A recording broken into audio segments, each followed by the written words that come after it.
Most fast food chains would consider this a terrible business plan. Close every location on Sunday. Keep the menu narrow and keep it that way for decades. Reject more than 99% of the people who apply to run a restaurant. And when you finally select someone, forbid them from treating it as an investment. Require them to stand inside the building full-time, running it themselves. Chick-fil-A does all four, and in 2025, it generated nearly $24 billion in U.S. sales, making it the third largest restaurant chain in America, ahead of Burger King, ahead of Taco Bell, ahead of Wendy's. The average freestanding location did just under $9.2 million. The best one cleared just over 20. For comparison, a typical McDonald's does around $4 million. Opens 7 days a week, sometimes 24 hours of them. So the chain with fewer operating days, fewer menu items, higher prices, and fewer than 100 new franchise owners a year is doing more than double the business per restaurant as the chain with none of those limits. That is not supposed to be possible. And it isn't happening because people like the chicken.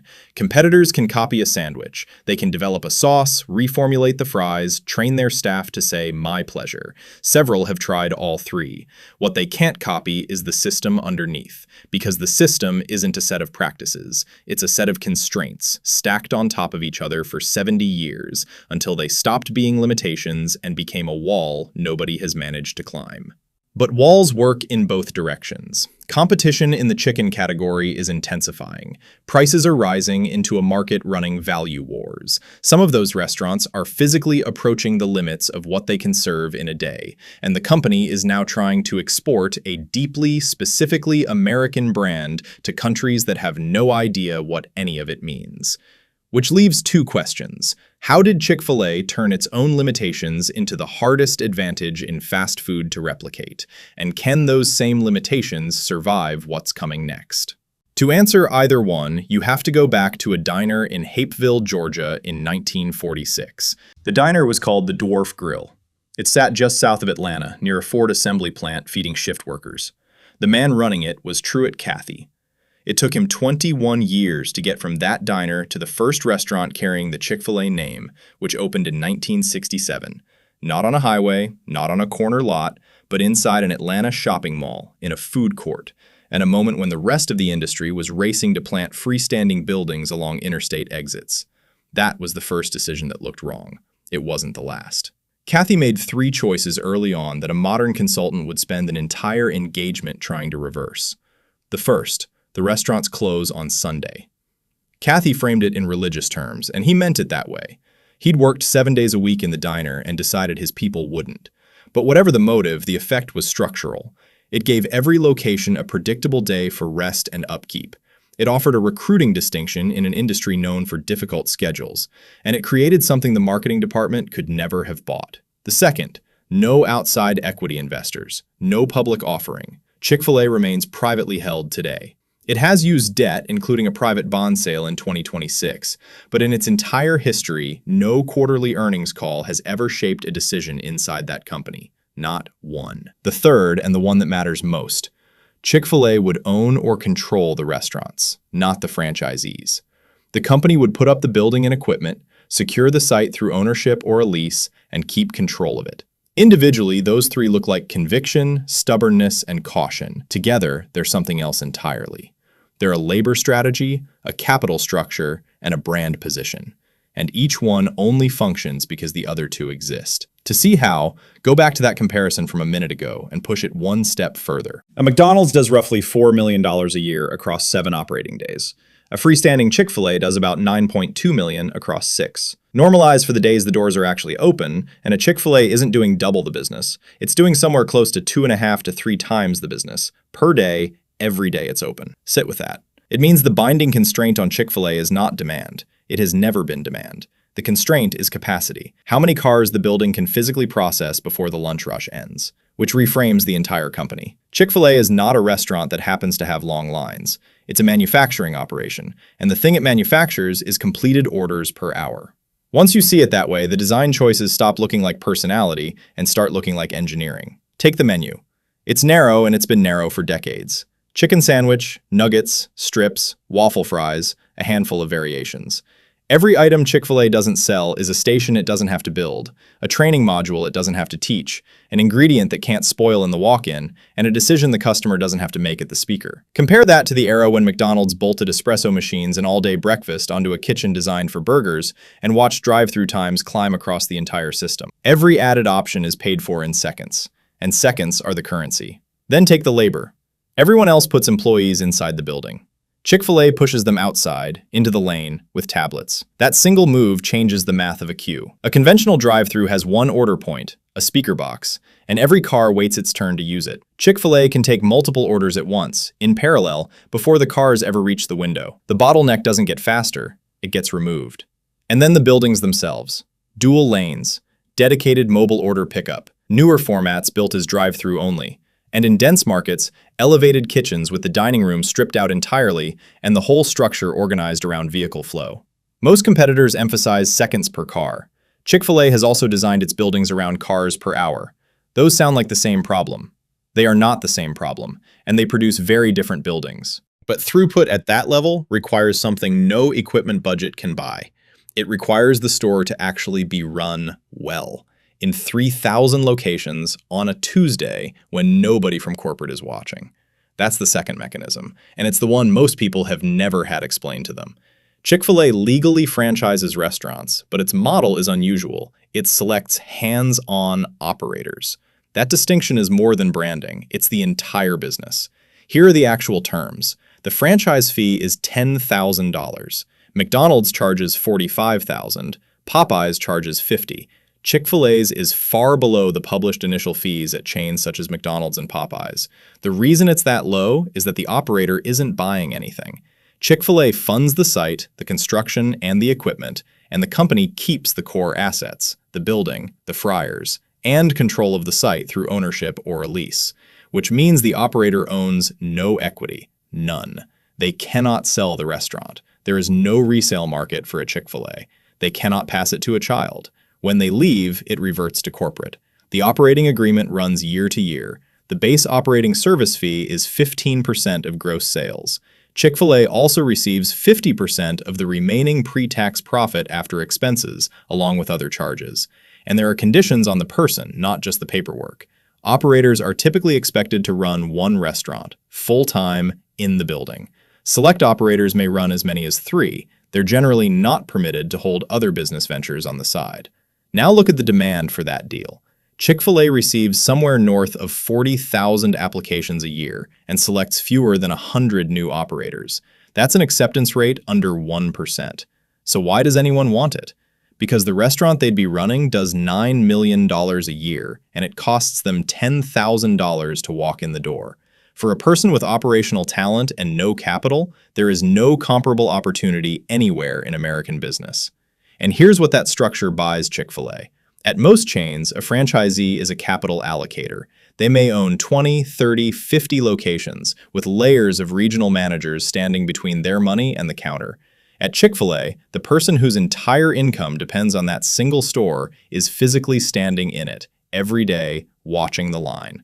The hospitality everybody notices is not the output of a training program, it's the output of an ownership structure. Chick-fil-A didn't teach 22-year-olds to care. It built a system where somebody with real skin in the game is close enough to notice whether they do.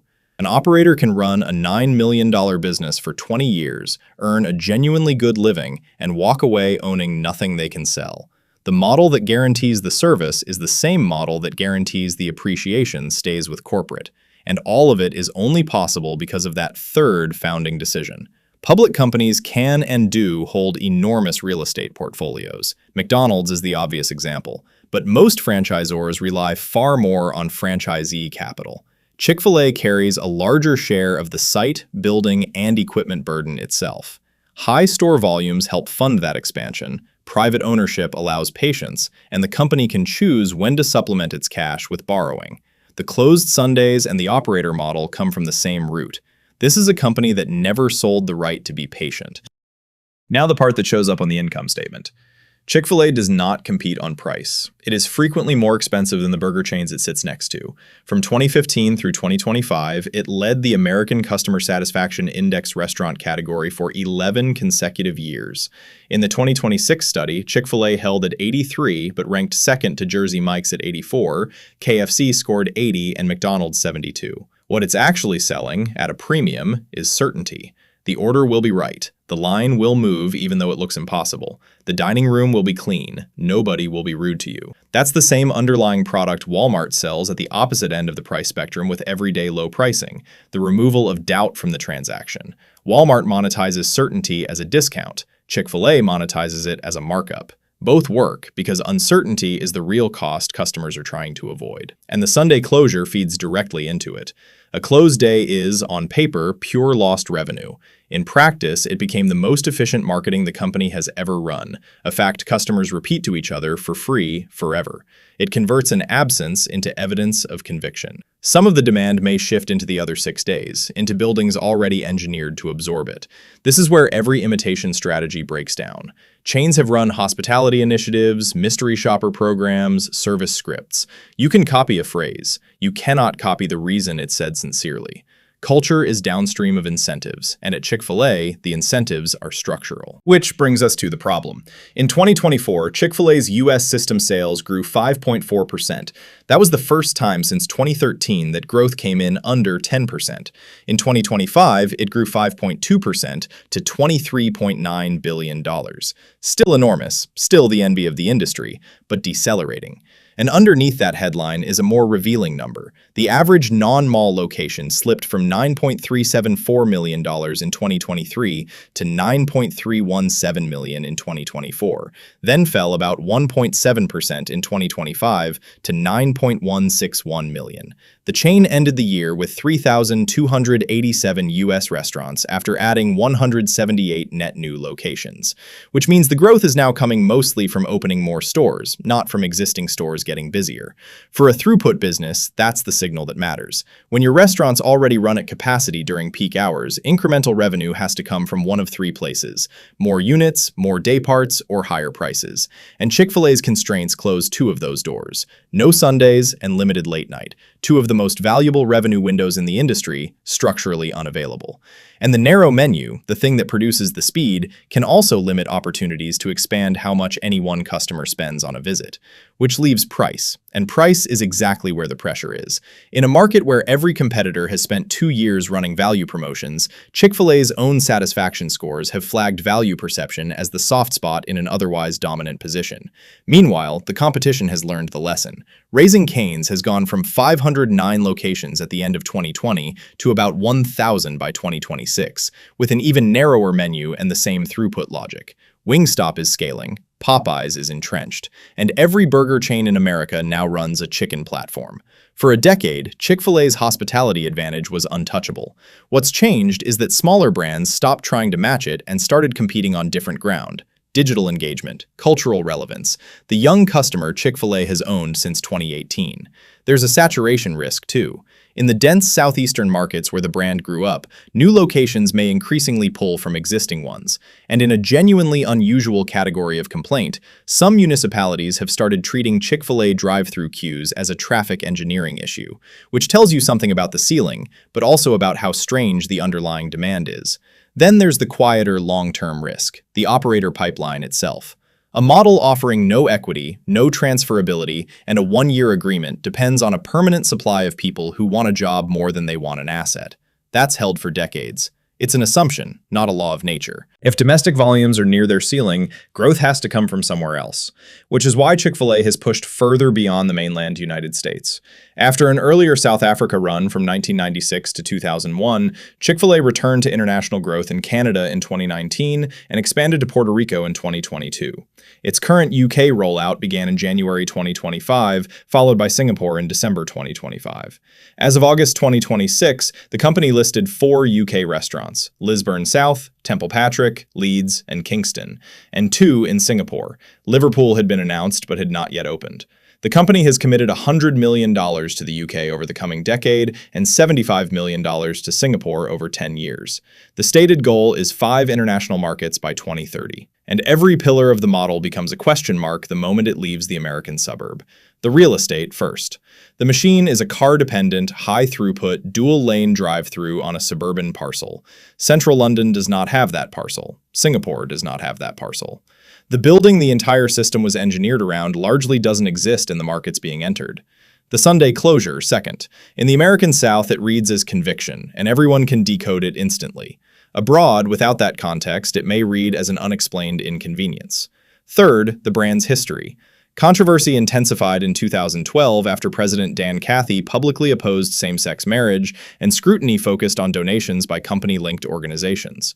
It followed the brand into protests around the Canadian expansion and its 2019 Reading pilot in the UK. 8 days after that restaurant opened, the landlord said its initial 6-month lease would not be extended. The location remained open through the pilot. Chick-fil-A also shifted its charitable giving priorities in 2019. Whatever your own view of that dispute, it is a documented input into the feasibility of expansion, and any honest analysis has to count it.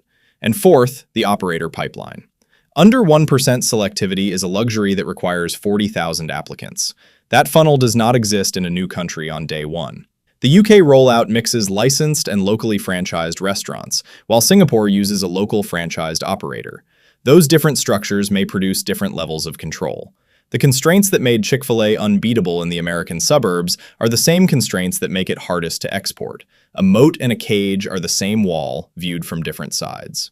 Step back and the whole thing resolves into a loop. Corporate owns or controls the asset, so the operator needs almost no capital.